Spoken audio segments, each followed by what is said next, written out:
أشرقت نفسي بنور من فؤادي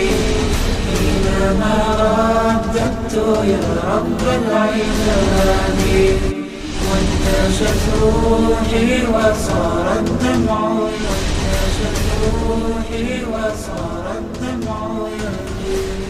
السلام علیکم ورحمۃ اللہ وبرکاتہ۔ محترم ناظرین کرام، نحمده ونصلی علی رسولہ الکریم، اما بعد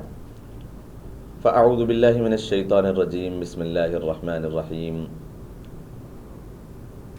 سبحان الذي اسرى بعبده ليلا من المسجد الحرام الى المسجد الاقصى الذي باركنا حوله لنريه من آياتنا انه هو السميع البصير۔ صدق اللہ العظیم۔ آپ سب کا استقبال ہے سٹی انڈیا ٹی وی کے پروگرام پیغام دین میں۔ بیت المقدس کی تاریخ اور ہسٹری آف فلسطین آپ کے سامنے سلسلہ وار پیش کی جا رہی ہے، بیان کی جا رہی ہے، جس کا یہ 19واں ایپیسوڈ ہے۔ محترم ناظرین کرام، پچھلے ایپیسوڈ میں، گزشتہ پارٹ میں آپ کے سامنے اس بات کی وضاحت کی جا رہی تھی کہ مسجد اقصی اصل کس رقبے کو کہتے ہیں، اور پھر یہ ڈوم آف راک کیا ہے، اور جو کھلا ماندہ ایریا ہے جس میں برآمدے بنے ہوئے ہیں اور جس میں بہت سارے کمرے بنے ہوئے ہیں وہاں کے ائمہ کے لیے اور وہاں کے تعلیم دینے والے علماء کے لیے، اور وہاں پر کئی ایسے مینار بنے ہوئے ہیں جس میں بھی رہنے کے لیے کمرے اور حجرے بنے ہوئے ہیں، اور بہت بڑا ایریا اس کا کھلا ہے، کھلے آسمان کے نیچے ہے، کوئی چھت وغیرہ نہیں ہے۔ تو یہ حصہ کیا ہے، اور وہ ڈوم آف راک کیا ہے، اور یہ مسجد کیا ہے، مسجد اقصی اصل کہا کسے جاتا ہے؟ دیکھیے، اس بات کو اپنے ذہن نشین کر لیں۔ علماء کرام نے اور مؤرخین نے اس بات کو لکھا ہے کہ حضرت سلیمان علیہ السلام نے ہیکل سلیمانی کو جو تعمیر کیا تھا، وہ مسجد اقصی کا مکمل ترین جو ایریا ہے ٹرائنگل شکل میں، بالکل جو اوپر سے نظر آتا ہے، جس کے اندر ڈوم آف راک ہے، گنبد الصخرہ ہے، اور جس کے اندر تھوڑے سے ایریے میں مسجد ایک بنی ہوئی ہے، جس کو مسجد جامع القبلی کہا جاتا ہے، اور جس میں وہ برآمدے بنے ہوئے ہیں۔ یہ پوری کی پوری کوہ سیہون اور کوہ مرور اور کوہ زیتون، یہ پورا کا پورا جو اوپر کا حصہ ہے، بالائی ایریا جتنا نظر آتا ہے، جس میں زمین بھی آ گئی، وہ برآمدے بھی آ گئے، جس کو کہا جاتا ہے 4141 مربع میل زمین، 4141 مربع میل زمین کا وہ ایریا ہے، جس میں آج کے دور میں مسجد بھی بنی ہوئی ہے، اور جس میں آج کے دور میں وہ ڈوم آف راک گنبد الصخرہ بھی بنا ہوا ہے، اور جس میں بہت بڑا حصہ کھلا ہوا بھی ہے، میدان بنا ہوا ہے، اور جس میں بہت سارے مینار وغیرہ بھی بنے ہوئے ہیں، اور بہت سارے حجرے بھی بنے ہوئے ہیں۔ یہ ساری کی ساری چیزیں مسجد اقصی کہلاتی ہے۔ حضرت سلیمان علیہ السلام نے جب ہیکل سلیمانی اور ٹیمپل آف سلیمان یعنی مسجد اقصی کی تعمیر فرمائی تھی، وہاں پر مؤرخین نے اس بات کو لکھا ہے کہ وہ پوری ایریے پر آپ کی مسجد بنی ہوئی تھی، اور قرآن کریم نے جس کو یوں کہا کہ الی المسجد الاقصی الذی بارکنا حولہ لنریہ من آیاتنا، تو یہ مسجد اقصی کا تصور صرف آج جو مسجد بنی ہوئی ہے تو وہ ایریے کو نہیں کہا جاتا ہے، بلکہ وہ پورا کا پورا جو کھلا ہوا حصہ ہے، اور جو مسجد جو گنبد الصخرہ ہے، یعنی صخرہ پہاڑی کے اوپر جو گنبد بنا ہوا ہے، وہ ایریا بھی اس کے اندر ہے، اور وہ مسجد اور وہ پورے کے پورے حجرے، پورے ماندے، وہ پورے کے پورے مسجد اقصی میں آتے ہیں۔ اسی وجہ سے کہا گیا ہے، علماء کرام نے لکھا ہے کہ جو شخص کعبۃ اللہ میں نماز پڑھے گا، مسجد حرام میں، جس طریقے سے اس کو 1,00,000 نمازوں کے پڑھنے کا ثواب ملتا ہے، اور جو شخص مدینہ منورہ مسجد نبوی میں نماز پڑھے گا اس کو 50,000 نمازوں کے پڑھنے کا ثواب ملے گا، اور اسی طریقے سے جو شخص مسجد اقصیٰ میں نماز پڑھے گا ان کو 25,000 نمازوں کے پڑھنے کا ثواب ہوگا۔ تو ٹھیک ہے، مسجد اقصیٰ میں یعنی جہاں وہ جو وہاں پر مسجد بنی ہوئی ہے اس میں نماز پڑھنے کا یہ ثواب ہے؟ ایسا نہیں ہے، بلکہ علماء کرام نے اس بات کو اور اس مسئلے کو وضاحت کے ساتھ لکھا ہوا ہے کہ چاہے تو وہ مسجد کے اندر پڑھے، چاہے تو وہ ڈوم آف راک میں پڑھے، چاہے تو وہ جو کھلا ماندہ ایریا ہے وہ پورے کے پورے ایریے میں اور اس میدان میں اگر وہ نماز پڑھے جو کوہ مرور کہا جاتا ہے، کوہ سیہون اور کوہ زیتون کہا جاتا ہے، یہ پورے کے پوری 3 جو اونچی پہاڑیاں ہیں، یہ تینوں کے اوپر جو اوپر والا حصہ ہے، جب کبھی آپ اس کا نقشہ دیکھیں گے تو ایک حصہ پورا کا پورا دیوار سے گھرا ہوا ہے اور ایک فصیل بنی ہوئی ہے۔ یہ فصیل بڑی دیواروں کے اندر، اور انہی میں کی ایک فصیل جس کو یہودی ایک دیوار گریہ کہتے ہیں، اور اس کو حضرت سلیمان علیہ السلام کی جو مسجد بنی ہوئی تھی اس کی باقی ماندہ دیوار کہتے ہیں، اور وہاں پر آ کے وہ روتے دھوتے اور اپنی عبادت کرتے ہیں، اس کو چومتے ہیں۔ جس طریقے سے مسلمان کعبۃ اللہ کو اپنا ایک بیت اللہ سمجھتے ہیں، اللہ تبارک و تعالیٰ نے جیسی اس کی فضیلت بیان کی ہے، ان لوگوں نے موسیٰ علیہ السلام کے دور میں پیدا ہونے اور اس کے بعد جو انبیاء کرام آئے ہیں، حضرت سلیمان علیہ السلام نے مسجد بنائی، اس کی وجہ سے ان کے نزدیک اس دیوار کی اہمیت ہے۔ اور وہ مسجد تو پوری باقی نہیں رہی بلکہ پوری کی پوری ڈھا دی گئی، اور جو اوپر مسجد بنی ہوئی ہے مسجد اقصیٰ، وہ حضرت عمر فاروق رضی اللہ تعالیٰ عنہ کے دور کے بعد ملک بن مروان نے تعمیر کروائی تھی، وہ آج تک باقی ماندہ ہے، اور جو ڈوم آف راک ہے اس کے بعد تعمیر کیا ہوا ہے۔ تو بہرحال یہ سب کی سب بعد کی تعمیرات ہے۔ وہ لوگ یوں سمجھتے ہیں کہ یہ جو دیوار ہے، یہ دیوار گریہ ہے، یہ حضرت سلیمان علیہ السلام کے ٹیمپل آف سولومون کی باقی ماندہ دیوار ہے، اور ان کے نزدیک ہیکل سلیمانی زیادہ مقدس ترین تھی۔ آج کی مسجد سے ان کو کچھ لینا دینا نہیں ہے، اسی وجہ سے ان کا یہ منشا ہے کہ جب ہم وہاں پر قبضہ کریں گے تو اس مسجد کو بھی وہاں سے خدا نخواستہ اس کو توڑیں گے، اور ڈوم آف راک کو بھی وہاں سے ہٹائیں گے، اور پھر ہیکل سلیمانی کی ہم وہاں پر تعمیر کریں گے، اور وہاں پر جو ہے نا بہت بڑا ہیکل وہاں پر ہم تعمیر کریں گے۔ یہ ان کے باطل جو ہے نا سوچ ہے، اور ان کی ایک منشا ہے، اور ان کی تمنا ہے۔ دعا بھی یہی ہے کہ اللہ ان کی مرادوں کو اور ان کی ایسے باطل جو ہے نا سوچ کو تاخ و تار کر دے اور ان کو ختم کر دے، اور ان ایسے لوگوں کو جو اتنی بری سوچ رکھتے ہوں ان کو جو ہے نا صفِ ہستی سے مٹا دے، ہدایت نصیب فرمائے۔ اگر ہدایت ان کے مقدر میں نہ ہو تو صفِ ہستی سے ان کو پاک فرما دے۔ تو مسجد کا تصور اصل جو آج ہے، بعض لوگ یوں سمجھتے ہیں، جس طریقے سے میرے ساتھ یہ ایک معاملہ آیا تھا، میں آپ کے سامنے اس کو واضح کروں کہ جب تاریخ مسجد اقصیٰ کی بیان کی جا رہی تھی تو اس وقت ایک ٹائٹل بنا جس کو یوٹیوب پہ ڈالنے کے لیے ایک فوٹو بنائی گئی، اس میں بنانے والوں نے اس طریقے سے کیا کہ ڈوم آف راک اور مدینہ منورہ اس طریقے سے، اور وہاں پر کی کچھ مینار وغیرہ مسجد اقصیٰ کے انہوں نے ڈالے، لیکن مسجد کی فوٹو نہیں ڈالی۔ تو لوگوں نے میسیج کیا کہ مفتی صاحب جب تاریخ مسجد اقصیٰ کی بیان کرنا ہے تو یہاں تو مسجد اقصیٰ پیچھے فوٹو میں ہے ہی نہیں، یہ تو ڈوم آف راک کی ہے اور یہ مناروں کی ہے وغیرہ کی ہے۔ تو میں نے اس وقت وضاحت کے ساتھ اس بات کو بتایا تھا، تو اسی وجہ سے میں نے ضروری سمجھا کہ یہ اس بات کو وضاحت کے ساتھ آپ کے سامنے بھی رکھ دیں کہ کوئی اگر یوں سمجھتا ہو کہ مسجد اقصیٰ کا ایریا صرف اتنا ہی ہے جتنی جگہ پہ مسجد بنی ہوئی ہے، وہ تو بہت چھوٹی جگہ ہے۔ مسجد اقصیٰ کے ایریے کے اندر ہی وہ ہے، لیکن وہاں کا پورا کھلا میدان اوپر کا اور جو ڈوم آف راک بنا ہوا ہے وہ مسجد کے ایریے کے اندر ہے، وہ حرم کے اندر والا ایریا ہے۔ جو فصیل بنی ہوئی ہے، جو دیوار بنی ہوئی ہے چاروں طرف تینوں طرف سے، وہ اس کے اندر کا پورا حصہ یہ مسجد اقصیٰ کہلائے گا۔ جو کوئی شخص اگر میدان میں بھی ٹھہر کے نماز پڑھتا ہے، میدان میں بھی ٹھہر کے اگر وہ نماز پڑھتے ہیں تو ان کو پوری 25,000 نمازوں کا ثواب ملے گا۔ جس طریقے سے کعبۃ اللہ سے آپ اس کو سمجھ لیں کہ انشاءاللہ کعبۃ اللہ کی تاریخ وغیرہ بھی آپ کے سامنے بیان کی جائے گی موقع پر، لیکن ابھی ایک بات میں آپ کے سامنے بیان کر دوں، جو کعبۃ اللہ کے بازو میں حتیم بنا ہوا ہے، ایک جو سر تک ایک دیوار آتی ہے اونچی سی، یہ حتیم والا ایریا جو ہے تاریخ میں لکھا ہوا ہے کہ یہ کعبۃ اللہ کا اندرونی حصہ ہے۔ جب قریش مکہ نے اس بات کا ارادہ کیا کہ حلال پیسوں سے ہمیں بنانا ہے اور ان کے پاس اتنے پیسے بچے نہیں جس کے اتنے پیسے جمع نہیں ہو سکے حلال کے کہ جس کی وجہ سے وہ لوگ چاروں طرف سے وہ حصے کو بھی اندر لے کر کے بنا سکے، تو انہوں نے تین طرف سے دیواریں اٹھائی لیکن اس کو ویسے ہی چھوڑ دیا اور اس پر لکڑی وغیرہ ڈال کے انہوں نے برابر کر دیا۔ تو اللہ تبارک و تعالیٰ کا بھی یہی منشا تھا کہ میری بات کے آنے والے جو بندے ہیں وہ لوگ بھی کعبۃ اللہ کے اندر جانے کی امید اور تمنا تو رکھیں گے، لیکن ہر شخص کو اس وقت اس زمانے کی جو بھی حکومتیں ہوگی وہ اندر اتنی آسانی سے جانے نہیں دے گی، لیکن اللہ کا منشا یہ تھا کہ میرا ہر بندہ کعبۃ اللہ کے اندر تک جائے جو وہاں تک پہنچے۔ تو اللہ تبارک و تعالیٰ نے ان کی اپنے منشے سے کچھ حصہ کعبۃ اللہ کا کھلا رکھ دیا، حالانکہ وہ بھی کعبۃ اللہ کے اندر کا حصہ ہے۔ اسی وجہ سے مسئلہ یہ بیان کیا جاتا ہے کہ کوئی شخص اگر حتیم کے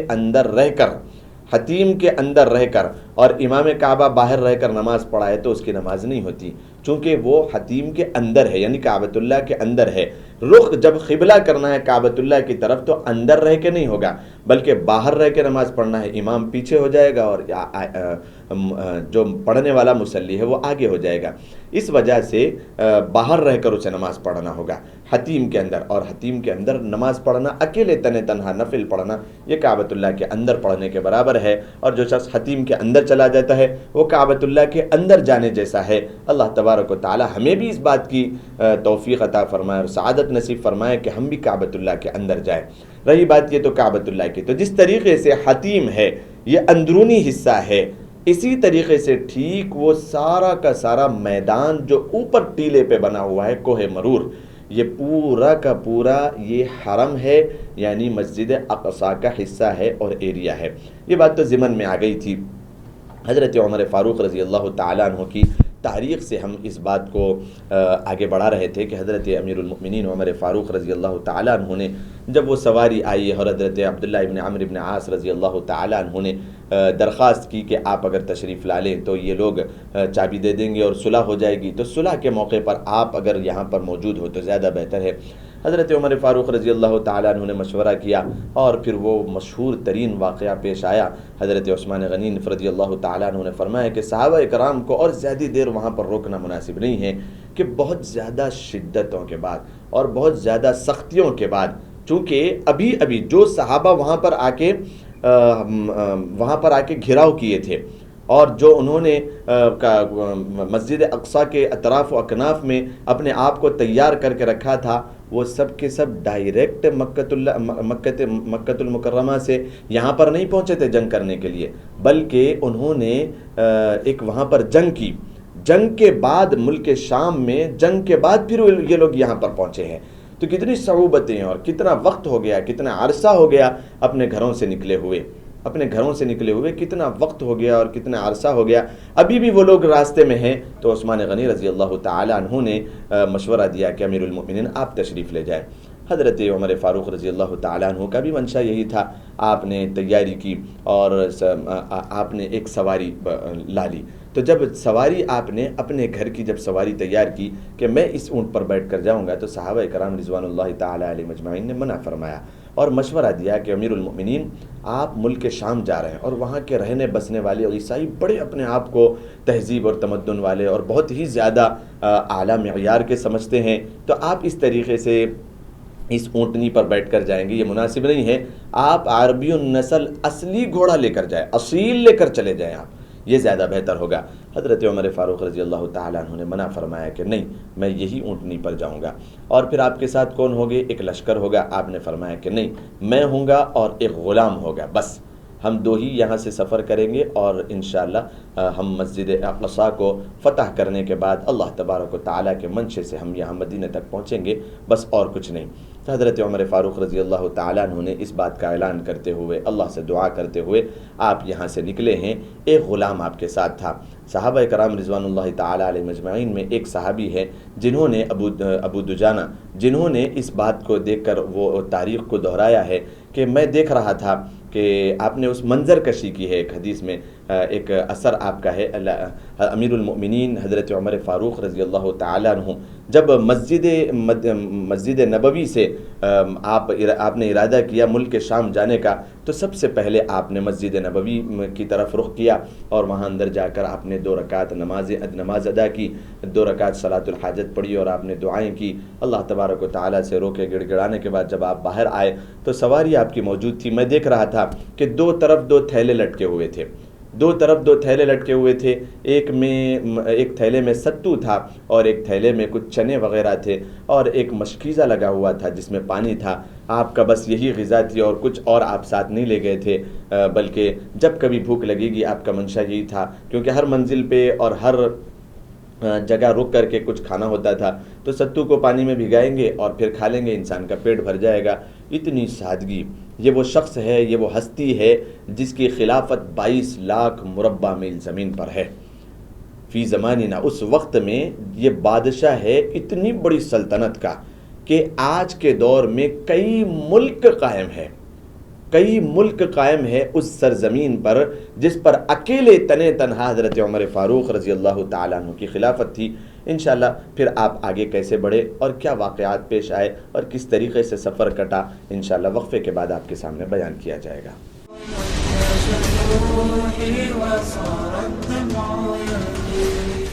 Cosmic Break Zone CBZ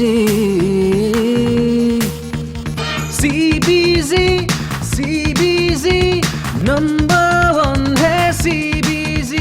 cosmic bake zone جو شہر محبوب نگر کی مشہور و معروف بیکری ہے، جو ذائقے کے لیے ہی نہیں بلکہ بچوں کو سرور پہنچانے والے ماحول کے ساتھ بڑوں کے ذائقے کا بھی خاص خیال رکھتی ہے. ہماری خصوصیت یہ ہے کہ زبان پر رکھتے ہی گھل جانے والے کیک، کارٹون نما کیک، اسپیشل کیک، ایگ لیس کیک یہاں پر دستیاب ہیں. اتنا ہی نہیں بلکہ ذائقہ سے بھرپور پیزا، برگر اور کئی اقسام کے آئس کریم اور خاص بسکٹ اور کئی ہمہ اقسام کی بیکری آئٹم اور شیر مال میٹھے کی روٹی، اصلی گھی اور میوہ جات سے بھرپور ڈرائی فروٹ کے روٹ واجبی دام پر یہاں دستیاب ہے. آپ اپنے گھروں کی شادیوں اور دیگر تقریبات کے لیے بھی سویگی کے ذریعے اپنا آرڈر بک کروا سکتے ہیں. پھر دیر کیوں، تشریف لائیے.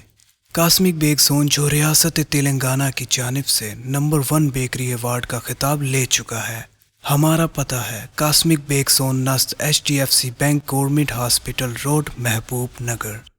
بار کھانے جو آئے یہاں، بار بار آنے کو چاہے یہاں. حیدرآباد میں کامیابی کے جھنڈے گاڑنے کے بعد اب آپ کے شہر محبوب نگر میں MS اکیڈمی پیش کرتے ہیں. MS girls junior college. MS girls junior college انتہائی رعایتی فیس پر کارپوریٹ درجے کی تعلیم. MS girls junior college. MS college کے طلباء نے قائم کی اب تک کئی ریکارڈ. میڈیسن IIT کے سرکاری اداروں میں سینکڑوں طلباء نے حاصل کی مفت نشستیں. سال گزشتہ میڈیسن کی 1/3 نشستوں پر MS کالج کے طلباء کا ہوا قبضہ. MS کالج کی پرشکوہ عمارت میں پورے تعلیمی ماحول میں طالبات کو معیاری تعلیم فراہم کی جاتی ہے. اپنے بچوں کے تابناک مستقبل کی مضبوط بنیاد کے لیے آج ہی داخلہ کروائیں. MS گرلز جونیئر کالج انتہائی رعایتی فیس پر کارپوریٹ طرز تعلیم. MS گرلز جونیئر کالج صرف خوابوں سے نہیں، گھر بنتے ہیں ارادوں سے. MS techno and company builders and developers لے کر آئے ہیں ایک نیا پروجیکٹ صابریز Umar enclave super deluxe construction. شاہوں کے شہر حیدرآباد میں چار مینار کے دامن میں صرف 1 کلومیٹر کے فاصلے پر اعظم پورہ فرحت نگر علاقے میں. Booking start. مزید تفصیلات کے لیے رابطہ کریں 9959023786 9959023786 9581528002 9493854625.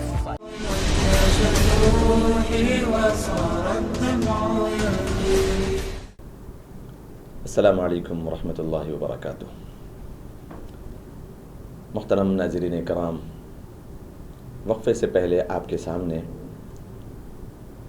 حضرت عمر فاروق رضی اللہ تعالیٰ عنہ کے سفر کے واقعے کو بیان کیا جا رہا تھا کہ کس طریقے سے صحابی نے اس وقت کی منظر کشی کی ہے۔ صحابی رسول فرماتے ہیں کہ میں نے دیکھا حضرت عمر فاروق رضی اللہ تعالیٰ عنہ پہلے تو مسجد نبوی میں آپ تشریف لے گئے، 2 رکعت آپ نے ادا کی اور پھر آپ نے اللہ سے دعا کی۔ دعا کرنے کے بعد آپ اپنی سواری کی طرف آ رہے تھے تو سواری کھڑی ہوئی تھی، اونٹ تھا اور اس کی لگام پکڑے ہوئے ایک غلام تھا، اور اونٹنی پر میں دیکھ رہا تھا کہ 2 طرف 2 تھیلے لٹکے ہوئے تھے اور ایک مشکیزہ لٹکا ہوا تھا۔ ایک تھیلے میں ستو تھا اور دوسرے تھیلے میں کچھ چنے وغیرہ تھے، کچھ ضروریات کے سامان بھی اسی میں تھے، اور پیچھے ایک مشکیزہ لٹکا ہوا تھا جس میں پینے کے لیے پانی تھا، اور ایک غلام آپ کے ساتھ تھا۔ امیر المؤمنین حضرت عمر فاروق رضی اللہ تعالیٰ عنہ نے اس غلام کے ساتھ کچھ باتیں کی۔ سارے صحابہ کرام رضوان اللہ تعالیٰ علیہم اجمعین بڑی اچھی امیدوں کے ساتھ اللہ تبارک و تعالیٰ سے دعا کرتے ہوئے اللہ کے حفظ و امان میں امیر المؤمنین جائیں آئیں، اس وجہ سے وہاں پر کھڑے ہوئے الوداع کہہ رہے تھے۔ صحابہ کرام کھڑے ہو کر کے الوداع کہہ رہے تھے۔ اس صحابی رسول نے فرمایا کہ امیر المؤمنین رضی اللہ تعالیٰ عنہ نے جانے سے پہلے ہی اس غلام سے کہہ دیا تھا کہ یہاں سے شام تک ہم جتنی بھی منزلیں ان کو کرنا تھا، آپ نے بات کی کہ اتنی منزلیں ہماری آئے گی، تو ہم اس طریقے سے باہری لگا لیتے ہیں کہ ایک منزل تک تم نکیل پکڑ کر چلو گے اور میں اونٹ پر بیٹھوں گا، اور دوسری منزل پہلی منزل کے ختم پر جہاں پر ہم رکے تھے وہاں پر پڑاؤ ڈالیں گے، کچھ دیر رکیں گے، کھائیں گے پئیں گے، پھر ہم وہاں سے آگے جب چلیں گے تو دوسری منزل پر ہم وہاں سے آگے چلنے سے پہلے تم اونٹنی پر بیٹھو گے اور میں نکیل پکڑ کر چلوں گا، اور اس طریقے سے ہمارا سفر مکمل ہوگا۔ ہر منزل پر ایک منزل تمہاری باری ہوگی اور ایک منزل ہماری باری ہوگی۔ حضرت عمر فاروق رضی اللہ تعالیٰ عنہ کا وہ جملہ بھی بڑا تاریخ میں آب زر سے لکھا ہوا ہے کہ جب آپ ملک شام پہنچے ہیں، آگے انشاءاللہ میں اس کو آگے سناؤں گا کس طریقے سے آپ نے سفر کا شروع کیا۔ حضرت عمر فاروق رضی اللہ تعالیٰ عنہ نے غلام کو بٹھا دیا کہ پہلی منزل میں اونٹ کی نکیل کھینچوں گا۔ مدینے سے آپ نکلے ہیں نکیل پکڑ کے کھینچتے ہوئے۔ صحابہ کرام رضوان اللہ تعالیٰ علیہ مجمعین بہت زیادہ اس بات کے اوپر وہ ہوئے کہ یہ عمر ہے، اور آپ ہی کی شان تھی، آپ ہی کی اتنی زبردست شان تھی کہ صحابہ کرام میں حضرت عبداللہ ابن مسعود رضی اللہ تعالیٰ عنہ فرمایا کرتے تھے کہ حضرت عمر فاروق رضی اللہ تعالیٰ عنہ کا ایمان لانا یہ اسلام کی شان تھی اور اسلام کی تقویت تھی، اور آپ کا ہجرت کرنا یہ بھی اسلام کی، آپ کی ہجرت اسلام کی نصرت تھی۔ آپ کا ایمان لانا اسلام کی نصرت تھی، اور آپ کا ہجرت کرنا یہ ایمان کی اسلام کی تقویت تھی، اور پھر آپ کا اس طریقے سے خلیفہ بننا یہ امت مسلمہ کے لیے رحمت تھی۔ تو تینوں دور ایک ہی جملے میں آپ نے اتنا بہترین انداز میں سمجھایا حضرت عبداللہ ابن مسعود رضی اللہ تعالیٰ عنہ نے کہ عمر فاروق رضی اللہ تعالیٰ عنہ، اور میں قربان جاؤں اللہ کے نبی علیہ الصلاۃ والسلام نے آپ کے متعلق جو فرمایا تھا کہ من کان بعدی نبی لکان عمر، لو کان بعدی نبی لکان عمر، کہ میرے بعد اگر کوئی نبی ہوتا، اللہ تبارک و تعالیٰ اس سرزمین پر میرے بعد اگر کوئی نبی کو بھیجنا ہوتا، چونکہ دروازے نبوت کے بند ہو چکے ہیں، اگر کسی کو نبی بنا کر کے بھیجنا ہوتا تو وہ عمر فاروق رضی اللہ تعالیٰ عنہ کو نبی بنا کر کے بھیجتے۔ میرے بعد پھر کوئی اور نبی آنے والا نہیں ہے، نبوت کی سلسلے کی مہر میں ہوں اور آخری نبی ہوں میں، اس وجہ سے کوئی نبی نہیں آئے گا، ورنہ صلاحیتیں تو حضرت عمر فاروق رضی اللہ تعالیٰ عنہ کے پاس موجود ہے۔ جب یہ بات آ ہی گئی تو ایک اشکال کا جواب دیتے ہوئے میں آگے بڑھوں۔ یہ بات آئی جب گئی تو حضرت عمر فاروق رضی اللہ تعالیٰ عنہ کے متعلق اللہ کے نبی علیہ الصلاۃ والسلام نے فرمایا کہ میرے بعد کوئی نبی ہوتا تو وہ عمر ہوتے۔ حالانکہ اللہ کے رسول علیہ الصلاۃ والسلام کے بعد جو خلیفہ ہوئے ہیں وہ حضرت ابوبکر صدیق رضی اللہ تعالیٰ عنہ ہے، اور آپ کے غار ثور کے جو ساتھی ہیں وہ حضرت ابوبکر صدیق رضی اللہ تعالیٰ عنہ ہے۔ آپ کی اپنی زندگی میں جو مصلی پر آپ کے غائبانے میں نماز پڑھاتے ہیں وہ حضرت ابوبکر صدیق رضی اللہ تعالیٰ عنہ ہے۔ آپ کے اکیلے میں تنہائی میں آپ کا ساتھ دینے والے اور ہر اعتبار سے صحابہ کرام میں سب سے زیادہ قریب رہنے والے صدیق اکبر حضرت ابوبکر صدیق رضی اللہ تعالیٰ عنہ ہیں. کیا ان کے اندر یہ صفات نہیں تھی کہ اللہ کے رسول علیہ الصلوۃ والسلام نے حضرت عمر فاروق رضی اللہ تعالیٰ عنہ سے فرمایا کہ عمر لو کان بعدی نبی لکان عمر، کہ میرے بعد اگر کوئی نبی ہوتا تو وہ عمر ہوتے، میرے بعد اگر کوئی نبی ہوتا تو وہ عمر ہوتے. حالانکہ نمبر تو حضرت ابوبکر صدیق رضی اللہ تعالیٰ عنہ کا ہے. علماء کرام نے اس بات کا جواب ارشاد فرمایا کہ اللہ کے نبی علیہ الصلوۃ والسلام نے حضرت ابوبکر صدیق رضی اللہ تعالیٰ عنہ کو یہ نہیں فرمایا کہ میرے بعد اگر کوئی نبی ہوتے. ہر زمانے میں ایک وقت میں 2 سے 3 نبی بھی آتے، کہ میرے ساتھ اگر کوئی نبی ہوتا، میرے زمانے میں میرے ساتھ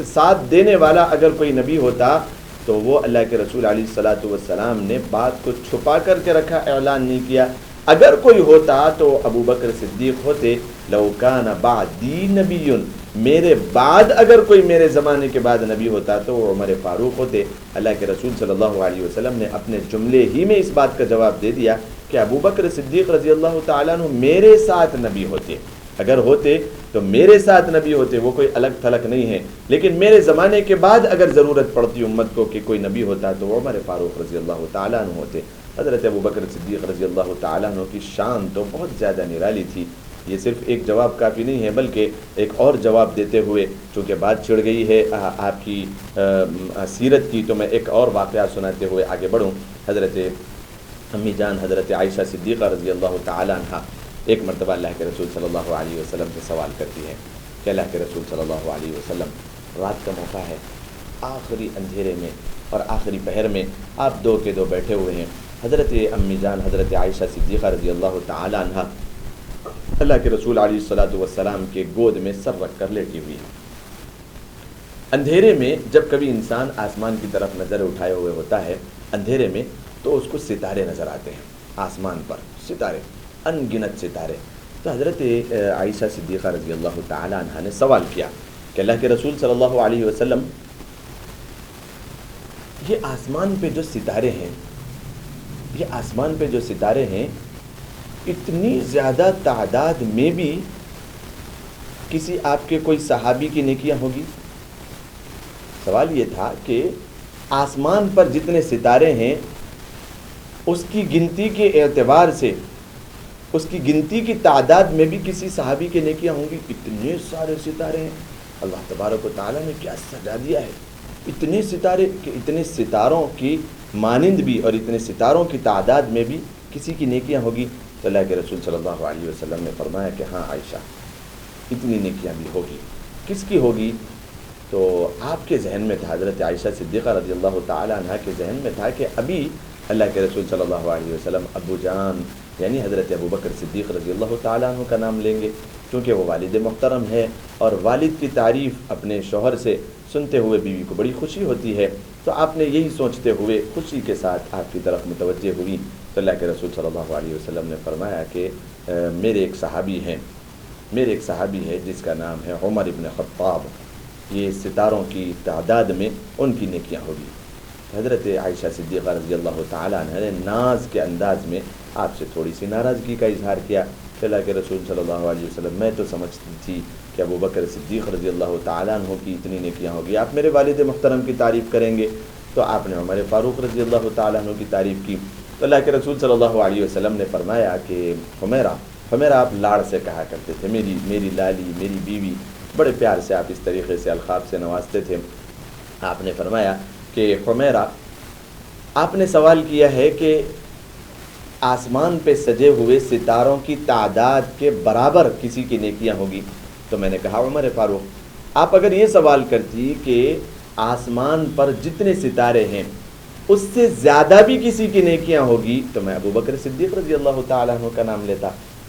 تو ابو بکر کی نیکیاں آسمان پہ سجے ہوئے ستاروں سے کہیں زیادہ ہے. اور جب آپ نے عمر فاروق جب آپ نے ستارے جتنے ہیں اتنی تعداد کہا تو میں نے اس کے جواب میں اب عمر فاروق کہا. تو حضرت عائشہ صدیقہ رضی اللہ تعالیٰ عنہ خوش ہو گئی، خوشی سے آپ جھوم اٹھی. تو اللہ کے رسول صلی اللہ علیہ وسلم کتنی زیادہ محبت حضرت ابوبکر صدیق رضی اللہ تعالیٰ عنہ سے کرتے تھے. اس ایک اور واقعہ ذہن میں آ رہا ہے, وہ بھی میں آپ کے سامنے عرض کرتے ہوئے پھر تاریخ مقدس فلسطین میں بیان کروں آپ کے سامنے. ایک مرتبہ کا واقعہ ہے کہ صحابہ کرام رضوان اللہ تعالیٰ علیہ مجمعین اللہ کے رسول صلی اللہ علیہ وسلم کے سامنے بیٹھے ہوئے.